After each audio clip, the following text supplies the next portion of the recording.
File मेरे पास। कौन कह रहा है? अजीत पवार। गजब हो गया। शाह की बीजेपी पर इल्जाम कौन लगा रहा है? Deputy CM. भ्रष्टाचार के आरोप।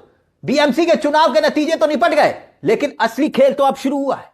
अजीत पवार ने एक नया सियासी धमाका करके भारतीय जनता पार्टी को दिल्ली तक हिला दिया। इल्जाम कोई छोटा मोटा नहीं, सिंचाई प्रोजेक्ट में भारतीय जनता पार्टी के महाघोटाले का है, जिसका जिक्र अजीत पवार कर रहे हैं।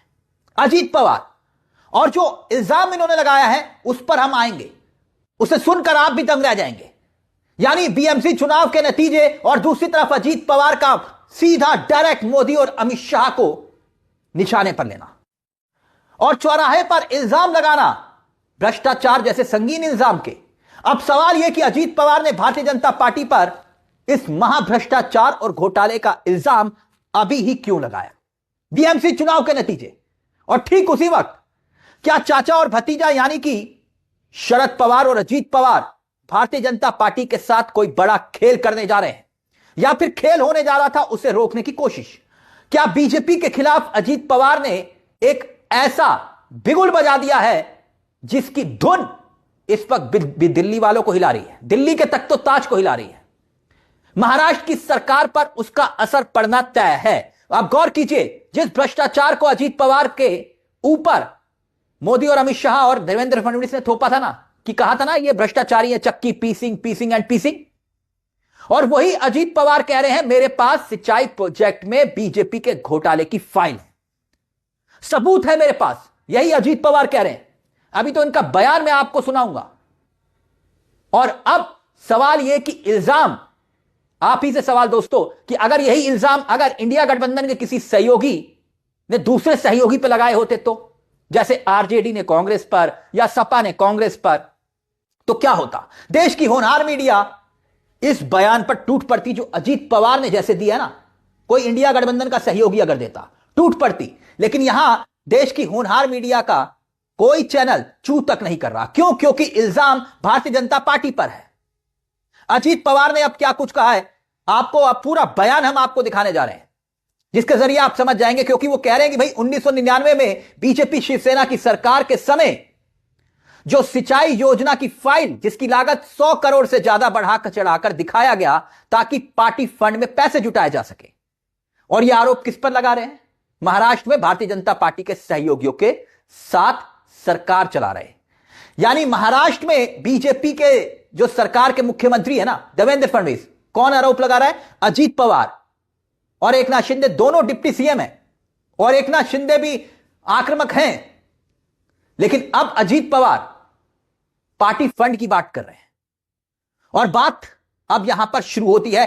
बयान देखिए, अजीत पवार ने जो बयान दिया है, अजीत पवार क्या कुछ कह रहे हैं, बहुत महत्वपूर्ण है। इस बयान को जरा ध्यान से देखिएगा, समझिएगा, जो अब आपकी स्क्रीन पर होगा।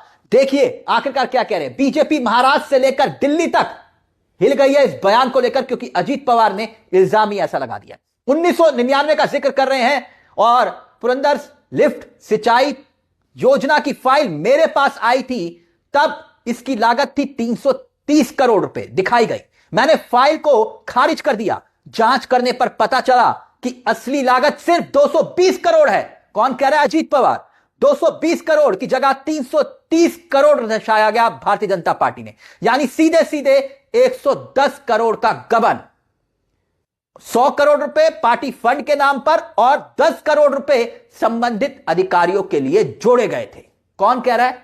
अजीत पवार कह रहे हैं सरकार भी अगर गड़बड़ी करती, अधिकारियों के बीच कट मनी पहुंचती। कट मनी का जिक्र कर रहे हैं, और उनका यह बयान अपने आप में बहुत बड़ा सवाल खड़ा करता है। कट मनी, मोदी जी कहते थे ना कि विपक्ष की सरकारें कट मनी लेती है, उसी कट मनी का जिक्र यहां पर अजीत पवार कर रहे हैं, और भारतीय जनता पार्टी का जिक्र करते हुए कर रहे हैं। डिप्टी सीएम कर रहे हैं और कह रहे हैं मेरे पास फाइल है। फाइल रकम मंजूर हो जाती तो राज्य पर बड़ा आर्थिक नुकसान होता। वो फाइलें आज तक मेरे पास हैं, और यह बयान में साफ तौर पर दर्शाया जा रहा है। मतलब कि अजीत पवार, इसे यूं समझिए कि त्रुप का इक्का भारतीय जनता पार्टी के खिलाफ अजीत पवार ने क्या ढूंढ लिया है। गर्दन अजीत पवार ने अब बीजेपी की पकड़ ली है, क्योंकि अजीत पवार को बार बार तोहमत इसी बीजेपी ने मढ़ी, चक्की पीसिंग एंड पीसिंग, करोड़ों रुपए का घोटाला। और आज देखिए अजीत पवार डिप्टी सीएम है उसी सरकार में जिसका जिक्र वो बार बार करते हैं। कहते हैं कि मुझे भ्रष्टाचारी कहने वाले आज मुझे डिप्टी सीएम बना रहे हैं। और देखिए आपकी स्क्रीन पर इंडियन एक्सप्रेस की खबर, और इसी खबर में लिखा हुआ है चंद्रशेखर इन्होंने बयान दिया और कहा कि फाइल अजीत पवार के पास आई थी और उन्होंने ऐसे आरोप अगर होते तो उसी वक्त खुलासा करना चाहिए था, तब उनकी ईमानदारी दिखाई देती। लेकिन अब वो खुलासा क्यों कर रहे हैं? गजब बात है, बीजेपी की भी गजब बात है। यानी अपने साथ कोई आ जाए तो उसके सारे पाप माफ, और अपने खिलाफ कोई जाए विपक्ष में हो तो महाभ्रष्टाचारी। 30-30 साल पुराने विपक्ष के मामलों को खोद खोद कर निकाला जा रहा है। यही इल्जाम लगते हैं ना कि भाई गांधी परिवार को फंसाने के लिए सदियों पुराने, सालों पुराने मामले जो हैं वो खोद खोद कर निकाले जाते हैं। लेकिन यहां एक डिप्टी सीएम खुद आरोप लगा रहे हैं, कह रहे फाइल मेरे पास है। कह रहे तब क्यों नहीं बताया था, अब क्यों बता रहे? यह है चाल चरित्र और चेहरे का जिक्र करने वाली बीजेपी की असली सूरत। लेकिन खैर, अब एक दूसरे पर झूठे होने का इल्जाम मारा जा रहा है। यानी अजीत पवार ये इल्जाम मढ़ रहे हैं बीजेपी पर, और बीजेपी उन पर पहले इल्जाम मढ़ चुकी है। दाल में कुछ काला है या पूरी दाल कारी है? बीएमसी चुनाव के नतीजे एक तरफ और पवार का यूं बयान देना और सियासी तूफान को खड़ा करना क्या संकेत दे रहा है? और जिस समय भ्रष्टाचार का आरोप बीजेपी समर्थित सरकार पर लगाया गया, उस वक्त महाराष्ट्र में 1995 से 99 तक बीजेपी शिवसेना की सरकार थी और सिंचाई मंत्री थे एकनाथ खड़से, और वही कह रहे हैं कि नहीं ऐसा कुछ भी नहीं है। और अजीत पवार पहले भी ऐसे इल्जाम लगा चुके हैं और खुले मंच पर लगा चुके हैं। तो क्या अब कोई बड़ा खेल होने वाला है महाराष्ट्र में? मोदी अमित शाह पर सीधे तौर पर वार कर रहे हैं अजीत पवार, और भ्रष्टाचारी दोनों तरफ से एक दूसरे को बताया जा रहा है। अजीत पवार को भ्रष्टाचारी बताया गया और अजीत पवार मोदी और अमित शाह वाली बीजेपी को भ्रष्टाचारी बता रहे हैं, और वही डिप्टी सीएम है उसी सरकार में। तो इसलिए यह सिर्फ मसला जो है, यह मामला जो है बीएमसी चुनाव के नतीजों तक सीमित नहीं है। अजीत पवार के इस नए खुलासे के बाद महाराष्ट्र में भारतीय जनता पार्टी की जो साख है ना, उस पर बट्टा लगा है। जीत हार दूसरी तरफ, लेकिन यहां सीधे तौर पर आरोप इल्जाम महाभ्रष्टाचार के हैं। तो क्या अजीत पवार सियासत का नया खाका खींचने की कोशिश कर रहे हैं महाराष्ट्र में? और वही बीजेपी, वही मोदी जी, ना खाऊंगा ना खाने दूंगा, महापुरुष महामानव, अब वही महाराष्ट्र के इन आरोपों को आईने में देखेंगे अपने अक्स को, तो उसी में डरेंगे, क्योंकि अजीत पवार ये इल्जाम लगा रहे हैं जो उनके अपने सहयोगी हैं। तो अब कौन भ्रष्टाचारी है और कौन भ्रष्टाचारी नहीं है, यह भी एक बहुत बड़ा सवाल है।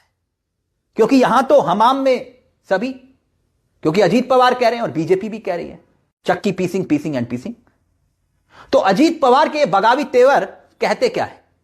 तभी मैंने कहा कि मसला बीएमसी चुनाव के नतीजों तक सीमित नहीं है, अभी तो सियासी तूफान आना महाराष्ट्र की सियासत। हादसे में अजीत पवार की मौत की सूचना मिल रही है। अभी की बड़ी खबर, दुखद खबर, पीटीआई के हवाले से यह कंफर्म किया गया है कि अजीत पवार की भी जान चली गई है। तो महाराष्ट्र के उप मुख्यमंत्री अजीत पवार नहीं रहे, विमान हादसे में उनकी जान चली गई है। अभी की एक बहुत ही दुखद खबर सामने आ रही है। विमान हादसा हुआ जिसकी तस्वीरें हम आपको दिखा रहे थे, 6 लोगों की जान गई जिसमें अजीत पवार भी शामिल। तो बहुत ही दुखद खबर आज सुबह की, महाराष्ट्र के डिप्टी सीएम एनसीपी शरद गुट के जो अजीत गुट के मुखिया अजीत पवार की जान चली गई है। पीटीआई ने इस खबर को कंफर्म कर दिया। हाँ सर, इसका मतलब है इसका मतलब है